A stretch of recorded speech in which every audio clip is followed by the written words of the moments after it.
આજકાલ ઘીબલી animation style ટ્રેન્ડમાં છે. લોકો પોતાના ફોટોઝ ઘીબલી એનિમેશન સ્ટાઇલમાં બનાવી સોશિયલ મીડિયા પર અપલોડ કરી રહ્યા છે. જે લોકો ઘીબલી એનિમેશન ટ્રેન્ડ વિશે કશું પણ નથી જાણતા તેમના માટે આ વિડીયો ઉપયોગી થશે. એક સમયે દૂર જાપાનના ટોક્યો શહેરમાં બે માણસો હયાયો મિયાઝાકી અને ઈસાઓ તાકાહાતા નક્કી કરે છે, અથવા કહો કે એમનું સપનું હતું કે એવી ફિલ્મો બનાવવી કે લોકોના દિલમાં ઘર કરી જાય. આપણે જેને કાર્ટૂન ફિલ્મો કહીએ છીએ તેવી એનિમેશન ફિલ્મો. આ બંને વ્યક્તિ નિર્માતા તોશિયો સુઝુકી સાથે મળીને 1984માં એક ફિલ્મ બનાવે છે, Nausicaa of the valley of the wind. આ ફિલ્મને જોરદાર સફળતા મળી.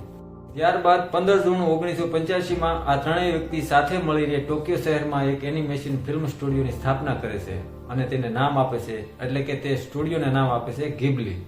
નમસ્કાર મિત્રો, ઇન્ફોબીટ ગુજરાતી યુટ્યુબ ચેનલમાં હું મહેન્દ્રસિંહ સરવૈયા તમારું સ્વાગત કરું છું. આશા કરું છું કે આપ બધા મજામાં હશો. આજે આ વિડીયોમાં આપણે જાપાનની પ્રખ્યાત એનિમેશન ફિલ્મ કંપની સ્ટુડિયો ઘીબલી અને ઘીબલી એનિમેશન ફોટો સ્ટાઇલના ચાલી રહેલા ટ્રેન્ડ વિશે વાત કરીશું. ઘીબલી એક ઇટાલિયન શબ્દ છે જેનો મતલબ થાય છે રણ પ્રદેશની ગરમ હવા. કેપ્રોની CA-309 ઘીબલી આ નામનું એક ઇટાલિયન યુદ્ધ વિમાન બીજા વિશ્વયુદ્ધ વખતે ઉપયોગમાં લેવામાં આવ્યું હતું.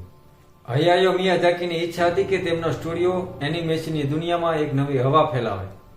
આ નામ તેમનો ઉડાણ પ્રત્યેનો પ્રેમ અને સ્ટુડિયોનો ઉદ્દેશ બંનેને દર્શાવે છે, અને આ નામ સ્ટુડિયોના જાપાની એનિમેશનના માધ્યમથી એક નવી એનિમેશન ફિલ્મોની હવાને ફેલાવવાના ઈરાદાને દર્શાવવા માટે પસંદ કરવામાં આવ્યું હતું. આ સિવાય સ્ટુડિયો ઘીબલીનો ઉદ્દેશ શ્રેષ્ઠ ગુણવત્તાવાળી એનિમેટેડ ફીચર ફિલ્મો બનાવવી તથા કલાત્મકતા અને વાર્તા કહેવાની એક રીત બનાવવાનો હતો. તો એવું તો શું છે ઘીબલી સ્ટુડિયો અને તેની એનિમેશન ફિલ્મોમાં? શા માટે તેમની ફિલ્મો દુનિયાભરમાં પ્રખ્યાત છે અને શા માટે બાળકોથી લઈને મોટેરાઓને ગમે છે? પ્રિન્સેસ મોનોનોકે 1997 અને સ્પિરિટેડ હવે 2001, હાઉલ્સ મૂવિંગ કેસલ 2004 અને 2023માં આવેલી the boy and the heron એ સ્ટુડિયો ઘીબલીની માસ્ટરપીસ અને ખાસ જોવાલાયક ફિલ્મો છે. ડિજિટલ એનિમેશનના જમાનામાં પણ ઘીબલીની ફિલ્મોના એનિમેશન હાથથી દોરવામાં આવે છે, જેના કારણે ફિલ્મોને એક અલગ અને કલાત્મક રૂપ મળે છે. અદ્ભુત વિઝ્યુઅલ્સ અને કલાત્મકતા, વાસ્તવિક ઘટનાઓમાં કલ્પનાના રંગો પૂરી કહેવાયેલી સંવેદનશીલ વાર્તાઓ, દર્શકોને પોતિકા લાગતા ફિલ્મોના પાત્રો તથા પર્યાવરણ અને પ્રકૃતિ પ્રત્યેનો પ્રેમ, આ બધા તત્વો ભેગા મળીને ઘીબલીની ફિલ્મોને ખાસ બનાવે છે. પરંપરાગત જાપાની એનિમેશન શૈલીમાંથી પ્રેરણા લઈને સ્ટુડિયો ઘીબલીએ પોતાની એક યુનિક અને પ્રભાવક એનિમેશન શૈલી વિકસાવી, જેને લોકો આજે સ્ટુડિયો ઘીબલી એનિમેશન કહે છે. અને હાલ લોકો પોતાના ફોટોઝને ChatGPTની મદદથી AI જનરેટેડ ઘીબલી એનિમેશન સ્ટાઇલમાં કન્વર્ટ કરી સોશિયલ મીડિયા પર શેર કરી રહ્યા છે. અને આજે તો સોશિયલ મીડિયા પર ઘીબલી સ્ટાઇલ ફોટોનું પૂર આવ્યું છે. અને ક્રેઝ પણ કેવો ખબર છે? 30 માર્ચના રોજ ChatGPT પર એટલા બધા લોકો ફોટો બનાવવા એકઠા થયા કે ChatGPTનું સર્વર ડાઉન થઈ ગયું. ઇન્ટરનેટ ઉપર અચાનક ઘીબલી સ્ટાઇલની લહેર ઉઠવાનું કારણ છે ChatGPTની લેટેસ્ટ અપડેટ. OpenAIનું આ લેટેસ્ટ ટૂલ છે જેને ફોટોને ઘીબલી સ્ટાઇલમાં બદલવા માટે ડિઝાઇન કરી ChatGPTમાં એડ કરવામાં આવ્યું છે. શું તમારે પણ તમારા કોઈ પણ ફોટાને ઘીબલી એનિમેશન સ્ટાઇલમાં બનાવવો છે?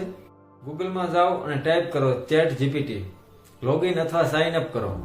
ચેટની બાજુના અટેચ આઇકન પર ક્લિક કરો અને જે ફોટાને એનિમેશન ફોટો બનાવવો છે તે ફોટાને અટેચ કરો અને ચેટમાં લખો make image in studio Ghibli style. Photo બની જશે. પહેલા આ રીતના કાર્ટૂન ફોટો બનાવવા બહુ અઘરું કામ હતું.